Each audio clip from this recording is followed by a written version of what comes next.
हाय। तो आज हम बात करेंगे ग्रेविटेशनल फोर्स के बारे में, है ना। तो ग्रेविटेशनल फोर्स आपने सबने फील किया होगा कि जैसे फॉर एग्जांपल ये एक बॉल है, इसको मैं ऊपर उछालूँ तो नीचे आ जाती है ना। तो जब ये नीचे आ रही है, नीचे क्यों आ रही है, मतलब मैंने ऊपर उछाला तो ये ऊपर चली जानी चाहिए, है ना। तो नीचे आ रही है, इसका मतलब कोई फोर्स है जो उसको पुल कर रहा है, जो उसको अट्रैक्ट कर रहा है ना। वो क्या है? That is gravitational force of earth basically, है ना।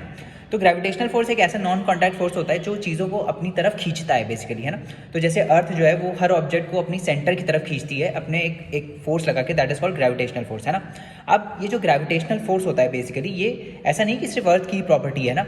जिसके पास भी मास है वो फोर्स वो लगा रहा है, वो अट्रैक्टिव फोर्स लगा रहा है, that is gravitational force. In fact जब मेरे पास भी मास है, ये बॉटल हो गई, इसके पास भी मास है, सब एक दूसरे के ऊपर ग्रेविटेशन का फोर्स लगा रहे हैं। बट जो नॉर्मल ऑब्जेक्ट्स होते हैं, जैसे हमारा और इस बॉटल का मास बहुत छोटा है, तो जो ग्रेविटेशनल फोर्स आता है वो बहुत ही नेग्लिजिबल आता है ना, इसीलिए हमको ये फील नहीं होता, बट है फोर्स वो, है ना।